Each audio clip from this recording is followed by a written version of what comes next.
bienvenue à tous dans cette nouvelle vidéo. On se retrouve pour la seconde analyse du jour de ce vendredi 25 mars 2022. Et aujourd'hui, on va parler d'un Pokémon extrêmement stylé, que j'adore, que je joue très peu rarement parce que bon, il est un peu moyen en termes de stats.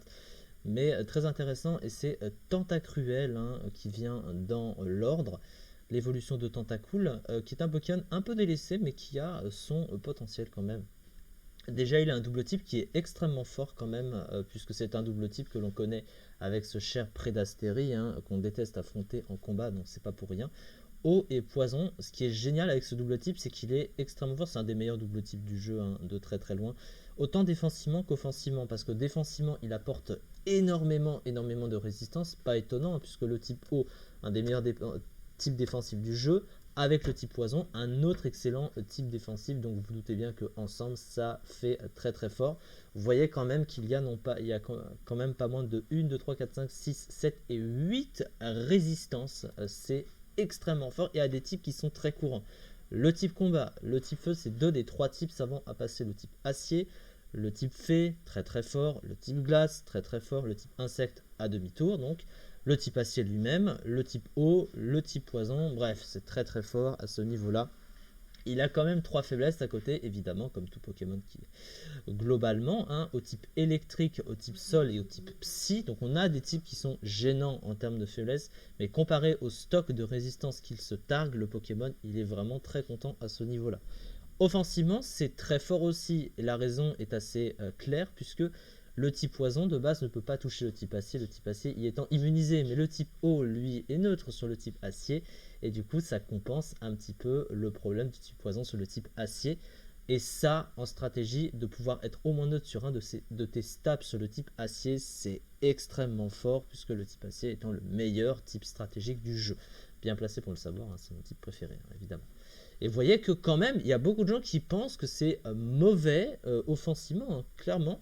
Mais regardez qu'il est résisté, et on parle d'aujourd'hui, c'était pas à l'époque, 28, même 29, on va dire que Munja ça compte pas, 28 Pokémon dans le jeu entièrement qui résistent au combo de stab offensivement, je parle. Donc défensivement et offensivement, il est excellent, donc c'est de très loin un des meilleurs double types du jeu. Il n'y a pas vraiment de débat à ce niveau-là. Alors on va parler un petit peu des talents, et le premier d'entre eux, alors c'est du coup Corsin qui empêche tout simplement les stats du Pokémon de baisser à cause d'une capacité ou d'un talent. C'est le même talent que Métalos, notamment. Il y a aussi, je crois, un des régis qui possède, je crois que les régis possèdent les golems possèdent ce talent.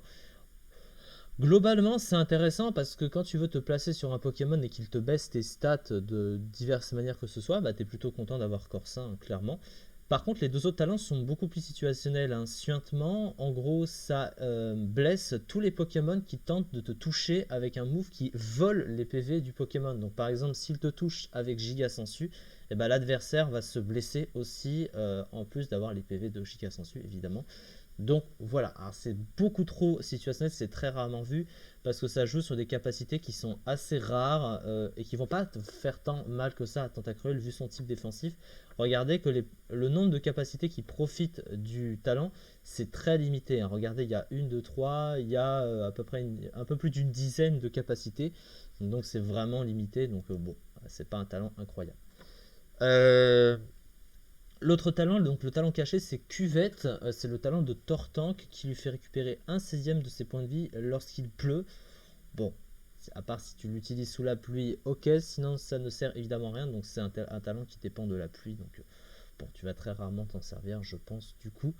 À part d'en avoir vraiment l'intérêt sous la pluie, évidemment, mais je pense pas que ce soit très intéressant. Alors que Corsin, pour un Pokémon qui est plutôt semi-défensif, on va dire, s'il peut pas se faire baisser sa défense, par exemple, avec des moves ou d'autres trucs comme ça, il est plutôt content. Donc voilà, c'est Corsin, ça va être plus intéressant à jouer du coup. Au niveau des statistiques, alors il y a du bon comme du très mauvais. Alors parce que d'un côté, il a une SPDF qui est excellente, 120 en défense spéciale, même à l'époque c'était fort. À noter qu'il avait un spécial, du coup je pense que c'était calqué sur l'attaque spéciale. Ah non, c'était sur la défense spéciale. Donc il avait 120 en attaque spéciale et 120 en défense spéciale avant, donc c'était très fort avec le type qu'il avait. Vraiment, surtout qu'avant, il y avait des types qui étaient moins forts sur ses faiblesses. Le type, voilà, hein, le type Psy hein, était le plus dangereux avant. Hein. Il est devenu moins fort avec le temps, vu qu'il y a les types passés qui sont venus, les types Ténèbres, machin, machin. Il a une vitesse de 100 pour un Pokémon défensif, c'est excellent. Par contre, sur le plan offensif, là, il est un petit peu limité. Alors, il n'est pas extrêmement passif non plus, mais quand tu as 70 en attaque, 80 en attaque spéciale, là, tu tires un petit peu la tronche quand même. Et puis, il a une défense, une défense physique pardon, qui est extrêmement nulle. Hein, 65 en défense et 80 en PV. Sachant que le type sol, une de ses faiblesses, joue sur le physique. Hein, donc, du coup, il se fait péter sur le physique. Il tank très peu d'attaque à ce niveau-là. Donc, tu sais que tu peux venir sur le physique et lui faire très très mal. Mais bon, à part ça, alors au niveau du move pool, on retrouve un peu les moves qu'on retrouve sur des classiques Pokémon de type eau. Alors il a le stab sur le type poison et le type eau évidemment. Ébullition stabée, donc ça c'est très très fort surtout pour un Pokémon défensif. Hein. 30% de chance de brûler l'adversaire, ça profite du stab, t'es très content. T'as Bomber qui t'as 30% de chance d'en poser, c'est très content. En fait c'est deux trucs qui peuvent axer l'adversaire avec un certain pourcentage de chance qui est plutôt correct, tout en jouant sur une puissance qui est très intéressante. Donc vraiment, pour compenser un petit peu la médiocrité offensive du Pokémon, c'est plutôt pas mal. Il a Dance Lame, là pour se booster sur le physique, sachant que sur le physique, il est jouable. Hein, il est un peu jouable quand même, puisqu'il a accès à Cascade et Direct Toxique par exemple. Il a accès à Sabotage, également un très très bon boost stratégique. Il possède après des attaques de coverage également. Hein, il a Giga Sensu, Laser Glace, etc. etc. C'est ce truc qu'on trouve assez régulièrement. Donc son pool est correctissime. Alors il n'a pas tant de choses que ça non plus. Il peut poser des pics toxiques quand même. Mais à côté, sinon il n'a pas de bon move de soin par exemple. Il a tout rapide aussi. Alors tout rapide quand tu as 100 speed en plus c'est pas mal. Enfin tout rapide de base c'est très très fort.